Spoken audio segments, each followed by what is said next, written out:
Okay, I want you to close your eyes for a second, just for a moment. Picture the most aspirational, the most Pinterest-perfect kitchen you can possibly imagine. Right. We're talking a double-fronted Edwardian villa in a really leafy, really expensive suburb of London, the kind of place where the driveway gravel is perfectly raked, the wisteria is blooming. And the air smells like expensive coffee and maybe a little bit of entitlement. Exactly. So you're standing in this perfect kitchen, and you are worrying about very specific, very upper middle class things. Are the organic napkins folded correctly for your son's 4th birthday party? Mm-hmm. Is the Chablis in the cellar chilled to the exact right temperature? And what is the current market price of saffron? Those sorts of worries. It's the absolute picture of domestic bliss, isn't it? It's the life that so many people are supposed to want. It's the dream. Oh, man. It's the dream. But here's the catch. While you are worrying about the napkins and the wine and the saffron, you look down. And there, bleeding out onto your very expensive, very antique Persian rug, is a fresh corpse. A dead man. And look, for 99.9% of the population, that is the moment the world just stops. It shatters. It shudders. Yeah. That is the moment of sheer unadulterated panic. You scream, you call the police, you hyperventilate. The party is definitely canceled. Right. But we are not talking about a normal person today. We're talking about a woman for whom that corpse is, well, it's not a tragedy. It's not even really a crime in her eyes. It is just an item on the to-do list. An inconvenience. A huge inconvenience. It's a stain on the floorboards. It's an administrative error. It's something to be slotted in between make bolognese and wash charity shop clothes. And that disconnect, that huge gap between the gruesome reality of a murder and the mundane reality of household chores, that is exactly why the source material we are diving into today is so uniquely fascinating. It really is. We are looking at A Sociopath's Guide to a Successful Marriage by M.K. Oliver. I have to tell you, I went into this expecting a standard thriller, a whodunit, maybe some police chases, that sort of thing. But this is something else entirely. It's not that at all, is it? Not at all. It is a dark, biting satire that takes us straight into the mind of Lalla Rookh. She is a wealthy, status-obsessed mother living in Muswell Hill, London. She drives a white Porsche Cayenne. She has this very calm, insightful voice. And as the title so clearly suggests, she is a high-functioning sociopath. It's such a compelling examination of the British upper middle class, but viewed through this incredibly distorted lens. The book covers her life from the moment that body hits the floor, which is part 1, titled Relapse, all the way through the middle of part 2, Recalibrate. And our mission for this deep dive, really, is to unpack Lalla's twisted logic. And twisted is absolutely the operative word here. Because on the surface, Lalla is that have-it-all mom. She's the one everyone is jealous of at the school gates. But underneath, it is just terrifying. We are going to explore how a sociopath views the mundane stressors of modern parenting, of school admissions, and marriage. And I warn you, once you see the world through Lalla's eyes, you might never look at your neighbors the same way again. Well, what's truly fascinating here is the tone, I think. Because even though we are talking about murder and body disposal and arson. Light topics. Light topics, exactly. Yeah. The source material is just darkly comic. It observes the absurdity of Lalla's priorities. She is, and this is not an exaggeration, she is honestly more worried about staining that rug than she is about the morality of taking a human life. So let's start by really getting to know Lalla Rookh. I think we need to understand the persona she's built before we can understand the crimes. Because she isn't hiding in the shadows. She is right there, in the spotlight of the PTA. Well, externally, she is the absolute envy of the neighborhood. She lives at 44 Ennerdale Avenue. It's a £2 million, double-fronted Edwardian villa. And the author spends a lot of time detailing these assets because to Lalla, they aren't just things. They're her identity. They're proof of her success. It's all about the trajectory, isn't it? Yeah. She's in Muswell Hill now, which is nice. It's respectable. But it's not the destination. No, not at all. Muswell Hill is just a waiting room. Her entire goal, the thing that drives every single decision she makes, is to move to an £8 million house in Hampstead. Right. She wants the heath, she wants the postcode, she wants the prestige. But that dream, that entire £8 million dream, relies entirely on her husband, Stephen. And this is where the dynamic gets really, really interesting. Stephen works in finance. He's the breadwinner. But Lalla doesn't view him as a partner or a loved one. Not even close. This is where her internal monologue is so revealing. Lala self-diagnoses very early in the text. She states it quite plainly. She admits she isn't suffering from diminished responsibility. She knows exactly what she is. She knows exactly what she is. She describes herself as precise, calm, and crucially lacking emotional connection. She views marriage as a purely transactional arrangement. I was so struck by the phrase she uses. She calls love a rational business choice based on economics and housing prospects. Yeah. It's so cold. It's like she's underwriting a loan rather than building a life with someone. It is chillingly pragmatic, but it goes deeper than just being cold. There is a specific moment in the book that I think perfectly encapsulates her pathology. It's when she discusses Stephen's depression. Oh, this part was just brutal to read. It really is. So Stephen's father has recently died. Stephen is grieving. He is clinically depressed. He is struggling to function at work. Now, a neurotypical spouse, someone with empathy, would feel concern, right? They would feel heartbreak for their partner's pain. Of course, you'd want to help them. You'd be worried sick about their well-being. Lala is not worried about his well-being. She is worried about his earning potential. She looks at this broken, grieving man, and what she feels is annoyance. She describes him as leaking sawdust. Leaking sawdust. I have to stop you there because that image is so visceral. It implies he's not even human. He's like a stuffed doll that's ripped a seam. Exactly. It completely deconstructs his humanity. To her, he is a defective appliance. He is failing to earn the money required for her Hampstead dream, so he is failing his part of the contract. The sawdust is just the mess she has to sweep up. It's interesting because she doesn't seem to hate him. Not in an active, passionate way. No. She just has no use for a broken tool. That is a great way to put it. He's malfunctioning. And this utilitarian view of the world, this need for everything to function correctly, brings us to the to-do list motif, which runs through the entire narrative. I loved this structural element. It's so simple, but it's so incredibly effective. She literally organizes a murder cleanup like it's just another household chore. It's the ultimate display of her compartmentalization, isn't it? It's just jarring to read. After the inciting incident, which we will get to in a moment, she starts listing her tasks, and it's not panic, hide, cry. It's clean living room, flatter Stephen's masculinity, move corpse from garage, and order more sellotape. And make bolognese. Don't forget the bolognese. Yes, the bolognese is right there, nestled between corpse disposal and ego stroking. But if we connect this to the bigger picture, that compartmentalization is her superpower. It allows her to function perfectly in society while committing these heinous acts. She doesn't get overwhelmed by guilt because she doesn't feel it. Right. She just sees a mess that needs tidying up. Whether it's dirty laundry or a dead body, the emotional weight for her is exactly the same. 0. So let's talk about that specific mess. Let's get into the inciting incident, the party in the body. Because the setup here is just masterfully absurd. It is. It's the opening of the book, and it sets the tone immediately. It is Nathan's, her son's, 4th birthday party. Right. The house is decorated. Guests are due to arrive in 30 minutes. Lala is in the kitchen preparing vegetables. She's chopping carrots for the dip. Just this very normal domestic scene. Precisely. And an intruder grabs her from behind. Now imagine that sensation, the shock, the terror. Most people would freeze or drop the knife or scream. Your fight or flight response kicks in. Lala does neither. She calculates. She has a vegetable knife in her hand. She turns and she stabs him. Not once. 7 times. 7 times. And she points out, very clinically in her narration, that it wasn't a frenzy. This wasn't panic attack. She says she severed the axillary artery precisely. She calls it a surgical incision. But the part that really truly sells the satire is what happens the second the man hits the floor. He is dead. He is bleeding out. Lala is standing over him. And she looks at the wall. A paintwork. Yes, she notices blood spatter on the wall. And her internal monologue isn't, oh my God, I just took a human life. It is, and I quote from memory, something like, that is Little Green's Pompeian ash and loot paint. She's worried about the finish. She's actually thinking, well, I suppose this is a wonderful opportunity for a whole new color scheme. It's the ultimate commodification of death. The murder is just an unplanned renovation opportunity. But the absurdity just ramps up from there because remember, the doorbell is about to ring? The guests, the mom squad, her friends, Sophie, Aisha, Kate, they're all coming over for a 4-year-old's birthday party. And here is the decision point. Does she call the police? It was self-defense, arguably. An intruder in her home. She could probably get away with it legally. But that would ruin the party. Exactly. It would be messy. It would bring scrutiny. It would be socially awkward. And Crucially, she has already paid for the cake. She actually mentions the cake. It costs nearly 400 pounds.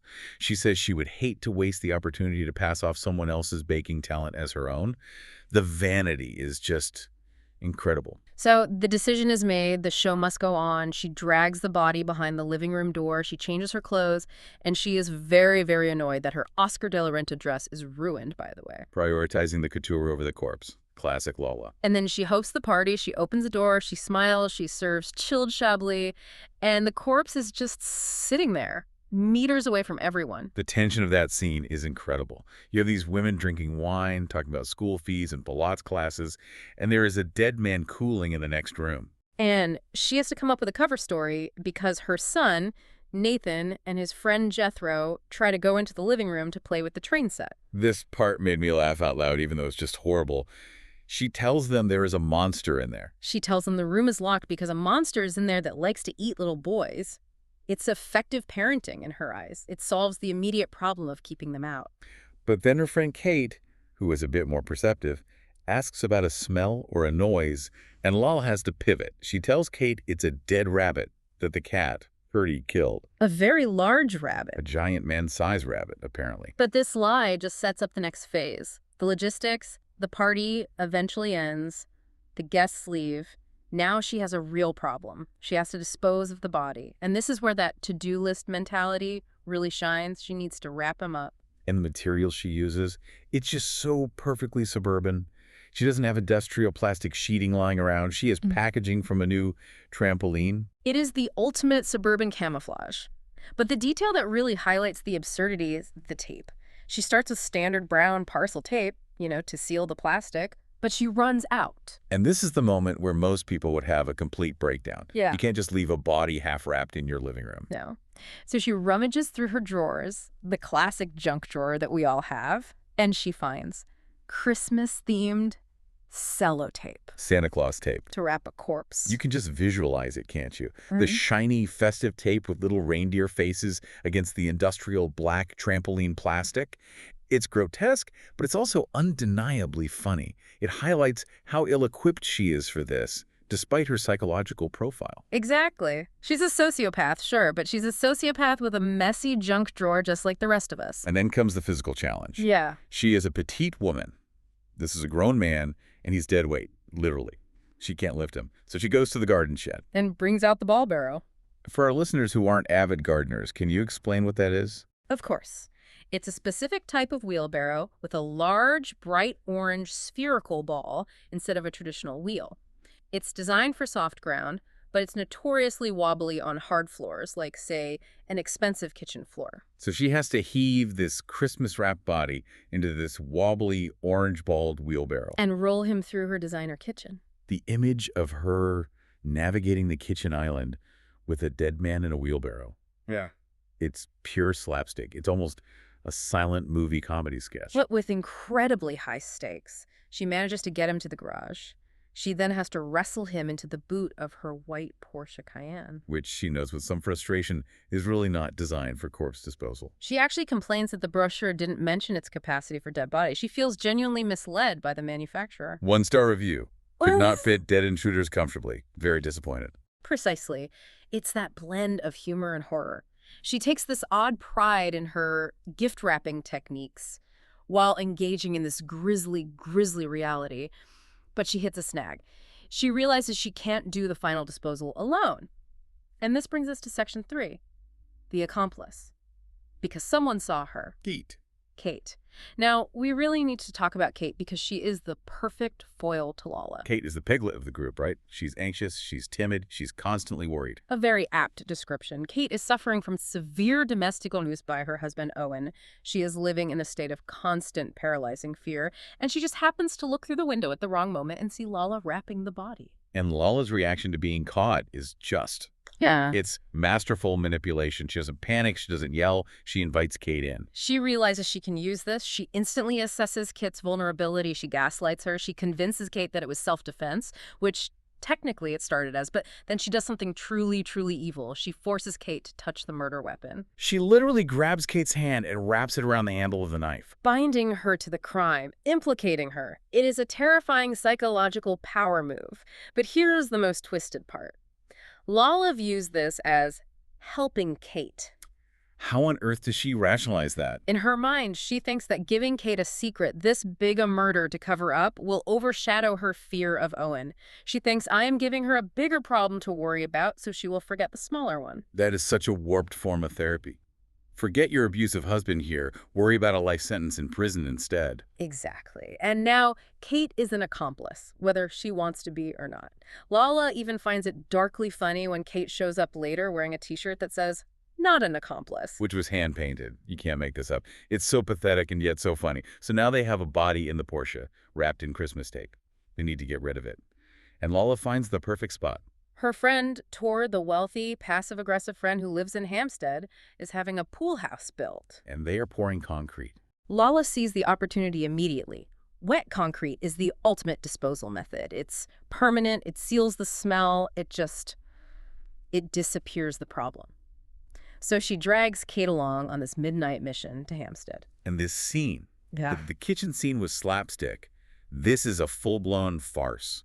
They are at Tor's massive house. It's dark. They have the body in the wheelbarrow again. And the wheelbarrow tips over. Of course it does. The body just rolls out. Lala describes it so vividly. The head goes into the sludge, into the wet concrete. But the legs are sticking out, resting on a wooden plank. They are rigid. Rigor mortis has set in. So they have to physically shove the legs down into the wet concrete. It's messy, it's exhausting. Kate is practically hyperventilating the entire time. And after all this trauma, after forcing her friend to become an accessory to murder and bury a body in cement, Lala decides she needs to make a gesture of thanks. She buys her a little gift. A Terry's chocolate orange. A Terry's chocolate orange. I mean, come on. That is the most tone-deaf gesture in the history of crime. Thanks for helping me hide a felony and saving me from prison. Here's some supermarket chocolate. It highlights that Lala just cannot understand genuine human connection. She views everything as transactional. You did a service for me, here is your payment. The fact that the payment is a cheap chocolate orange just shows how little she values the immense emotional cost to Kate. It just underscores her sociopathy perfectly. Yeah.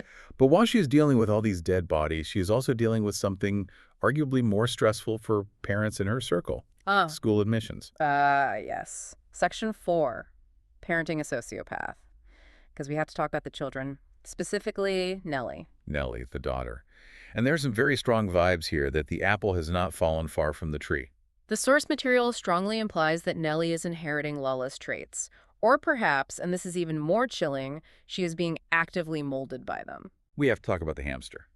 Because in any other book, a child harming a pet is the huge red flag that signals future villain. But here, it's treated with this terrifying, calm logic. Walk us through the swimming pool incident. Okay, so Nellie is the class pet monitor, a position of trust. She decides that the classroom sink is now a swimming pool for the class hamster. She fills it up with water, drops the hamster in, and just watches it drown. It's the watching that chills me to the bone. It's not a tantrum. It's not rage. It's an experiment. Precisely. It's scientific curiosity completely devoid of empathy. But the real insight comes from Lala's meeting with the teacher afterward. Most parents would be mortified. They'd be apologizing, scheduling therapy, probably crying. Lala takes a very different route. She goes on the offense. She gaslights the teacher. She explicitly argues that the hamster is the one at fault. She says, and I'm paraphrasing the source here, that if an animal falls into water, nature dictates it should swim. If it doesn't, that's an evolutionary failure, not Nellie's failure. She's actually validating her daughter's lack of empathy. She's teaching Nellie that victims are responsible for their own demise. It's a foundational lesson in sociopathy. And that is the crux of parenting a sociopath in this book. She isn't trying to fix Nellie, she's trying to refine her. She sees Nellie's cruelty as a raw talent that just needs to be directed properly. And this all culminates in the arc with Adam's Prep. Adam's Prep, the holy grail of North London schools. The ticket to the good life. Lala is desperate to get Nellie in. It's a crucial part of the master plan for the family's social ascent. And there's this activity day. It's basically a social suitability test for 4-year-olds, disguised with paint and Play-Doh. And Nellie is failing. She is given Play-Doh. Another child, a very gifted child apparently, makes a perfect pink dolphin. A very good pink dolphin. Probably too good for a 4-year-old, if we're being honest. Nellie, on the other hand, makes what Lala herself describes as a blue turd. Her words. So what does Lala do? She waits until no one is looking and she swaps them. She steals the pink dolphin for her daughter and leaves the other kid with the blue turd, sabotaging a toddler's future. It is absolutely ruthless. But it doesn't work perfectly because the headmistress, a Mrs. Pembury, eventually rejects Nellie. And she gives a very specific reason. She tells Lala that Nellie lacks empathy. Which is true. It's the most accurate assessment of the child possible. It is objectively true, but Lala doesn't accept rejection. And this leads to my absolute favorite scene in the entire book, the hammer The scene. scene, the tension is just palpable. Lala goes to the headmistress's office to negotiate, but she doesn't bring a checkbook or a better argument. She brings a 16-ounce claw hammer in her Hermes bag. The contrast again, the Hermes bag, the claw hammer, high status, brute violence, it's her signature. She sits down, takes out a tissue, pretending she's about to cry from disappointment, but she uses the moment to place the hammer on the desk. Just leaves it sitting there between them. And this is the brilliance of it. She never verbally threatens the woman. She doesn't say, I will hit you with this. She just lets the hammer do the talking. She taps it on the desk, tap, tap. While she talks about how Nellie just needs understanding. It's pure psychological warfare. The headmistress knows exactly what is happening. The implied violence is deafening. And she completely crumbles. She reverses the decision. Nellie gets in. It perfectly encapsulates Lala's mama bear instinct filtered through a sociopathic lens. Violence, or the clear threat of it, is just another valid negotiating tactic to her. Just another tool in the box, literally. But while Lala is bullying headmistresses and burying bodies, a mystery is unfolding in the background. We can't forget that she killed a man, and that man has a history. So, Section 5, the mystery of Jason Mercer. Right, because the man she killed, the intruder, he has a name. The police visit Lala, a Detective Sergeant Birch, and they identify the missing man as Jason Mercer. And it turns out he wasn't just some random burglar looking for silverware, was he? Not even close. He was a corrupt police officer. He'd been suspended for sexual assault, for fraud, for bribery, a really nasty piece of work. But here is where it gets really interesting for Lala's story. She finds his notebook in the car he was driving, which she stole, by the way, to try and move the body, but that didn't work out. The little blue Toyota, yeah. She finds this notebook, and it reveals he was stalking her. He had her entire schedule mapped out. The gym, the school runs, the cafes she liked. He knew her movements. He knew exactly when she would be home alone. So the question is, why? Why was a corrupt cop tracking a housewife in Muswell Hill? And Lala finds a code in the book. 2 words. Monkey Warrior and Ponchos. Which sounds like complete nonsense, like a bad password from the early 2000s. Until she starts to analyze it, she realizes Ponchos is almost certainly Ponchos, a Mexican restaurant. And the numbers next to it, 312-1313, correspond to a date and time, December 3rd, 1300 to $14 hours, 1 to 2 p.m. So he was meeting someone. He was hired. Exactly. The clear implication is that Mercer wasn't acting alone. He was a private investigator of sorts, hired to dig into Lala's past. Which implies Lala has a past worth digging into. A past she has kept very, very buried. And this connects to the ultimate threat, which we will get to. But first, we have to resolve the subplot with Kate. Because while Lala is dealing with her own mess, she decides to fix Kate's life too. Section 6. This is where the story takes an even darker, more volatile turn. Kate is being terrorized by her estranged husband, Owen. He's breaking into her house, sending threatening photos. He is a genuine monster. And Lala's advice consistently is just pure violence. When Kate complains about him, Lala suggests bleach. She suggests a kettle of boiling water. And she's not joking, is she? Not at all. To Lala, these are practical, simple solutions. Problem, abusive husband. Solution, bleach. But the climax of this subplot happens when Lala breaks into Kate's house herself. She's actually there to plant evidence, right? To plant the murder weapon to ensure Kate stays silent about the Mercer murder. Yes. She's planting the knife, but she finds Owen there. And he has soaked the bed in petrol. He is planning to burn the house down. He is drunk, he's enraged, and he attacks Lala. And Lala. Well, she doesn't react like a victim. She doesn't cower or scream for help. No, she fights back. But Yeah. she realizes she can't overpower him physically in a straight fight, so she uses a dirty tactic, a knee to the groin. Effective. And then you have the pivotal moment. Owen is incapacitated on the floor. The bed is soaked in petrol, the fumes are filling the room, and Lala has a box of matches. And she she just drops the match. She lights it and drops it on the bed. She burns him alive. And destroys the house in the process. And you have to look at the rationalization. This is the key to her mind. She views this as solving two problems at once.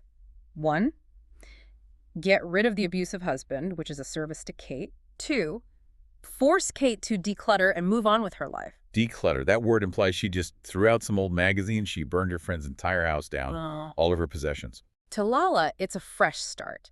It forces Kate out of her paralysis. It's an act of twisted, violent friendship. I burned your house down so you could buy a new one. You're welcome. It is absolutely terrifying logic, but, I mean, it works. Kate is free, technically. But Lala has a bigger threat looming. And this brings us to Section 7, the ultimate antagonist in her world. The mother-in-law, Madeline Rook. Madeline is a formidable opponent. She's wealthy, she's controlling, and she has never, ever trusted Lala. She's the one who hired Mercer, isn't she? That is the very strong implication. Lala receives an anonymous clipping in the mail. It's an old newspaper article about a woman named Margaret Wells who attempted to murder her husband back in 1999, and her daughter, a girl named Lola Wells. And Madeline believes that Lala is Lola Wells. A fraud. A woman with a fabricated history, a fake name, a completely invented past. So Lala goes to confront Madeline. She goes to her mansion in Kensington. Ostensibly, she's going there to ask for a £1 million loan for the Hampstead house. Which is just audacious in itself. Hello, I know you hate my guts. Can I have £1 million, please? But it's a pretext, and Madeline reveals her hand. She tells Lala she knows all about Lola Wells. She threatens to expose her to Stephen, to ruin everything. She thinks she's won. And this is where Lala shows that she is always 1, 2, 3 steps ahead. The foxglove tea. She brings a bouquet of foxgloves as a gift. Which contain digitalis, a potent, fast-acting heart poison. And she's prepared. She cuts up the leaves before the meeting. She slips them into the teapot while the maid is out of the room. And she just sits there, calmly, while Madeline drinks the poisoned herbal tea. It's so cold. Madeline is gloating, thinking she has won, thinking she holds all the cards, and Lala's just watching her drink her own death sentence. It brings us right back to that core identity of Lala. She is precise, she's patient, she removes obstacles. Madeline was an obstacle, now she is. Well, now she's a statistic. So what does this all mean? We have a woman who has now killed 3 people. Mercer, Owen, and effectively Madeline. She's manipulated her friends, threatened a headmistress. Section 8. Themes and analysis. We really have to look at this as a satire of the elite. It really skewers that wealthy London lifestyle, doesn't it? It does. The obsession with organic and sustainable living contrasts so sharply with the moral rot of the characters. Right, you have Tor running a wellness center while being one of the most passive-aggressive people imaginable. Yeah. You have the competitive parenting at the school gates, which is its own kind of blood sport. And Lala fits right into that world. In fact, the book makes a very dark argument that her sociopathy is a superpower in this environment. That is a provocative thought. Well, think about it. Lala's lack of empathy makes her ruthlessly efficient. She doesn't get bogged down by guilt or fear like Kate does. She doesn't get messy with emotion and alcohol like her friend Sophie. She treats a murder investigation like an administrative hurdle. Oh, the police are here. Let me just handle this. Exactly. She sees herself as the only competent actor in a world of chaotic emotions. And in a strange way, the book shows that she's right. She is the one who gets things done. She gets the school spot. She gets rid of the abuser. She potentially gets the inheritance from Madeline. It forces you to ask, is success in this hyper-competitive world actually easier if you're a sociopath? That is the profoundly uncomfortable question M.K. Oliver is asking us. So let's wrap this up. Where do we leave Lala at this point in the story? Well, it is a very chaotic state of affairs. Let's say the very least. One body is setting in concrete under a very expensive pool house in Hampstead. Another body is burnt to a crisp in a house fire in Muswell Hill. A mother-in-law is likely dying of heart failure in a Kensington mansion.